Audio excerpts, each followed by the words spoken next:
Hi, my name is Sammy Beam. I live in Hollywood, California. I've lived here for a long time, and I have come up with this tune that I'm going to be submitting to the new song contest at the Bodega Bay Bird Festival in Bodega Bay, California.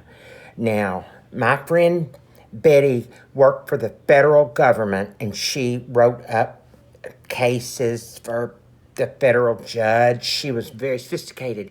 And when she's semi-retired, they said you can go two places. She was a California girl, but she spent 30 years raised her kids in Kentucky.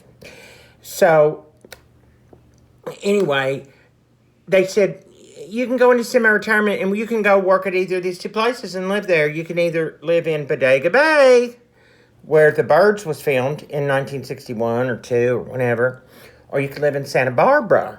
Now, so Betty, she said this like this, and I can do it pretty good. She said, so we came out, and first we went to Bodega Bay, and I'm telling you, boring!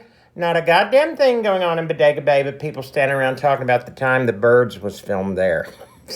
So, of course, I chose Santa Barbara for the theater and the art. She was so fabulous. And I have to tell you, we spent a lot of time together over like a period of 7 years. And I think I picked up more from her in my old age than I picked up from my mama and daddy. I'm finding myself doing a lot of Bettyisms. Anyway, here is my song for the Bodega Bay Bird Festival. I could look it up and tell you the exact name, but we always just called it Willoughby, Wallaby, now. And then sometime when we were mean and young in Lexington, Kentucky, and when we would see the Willoughby sisters, who were florists up on East Main, we would want to sing that song, Willoughby, Wallaby, now, just for fun. Here it is. Here's the song. I'm going to carry on.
See ya at the Bodega Bay Bird Festival. Bye.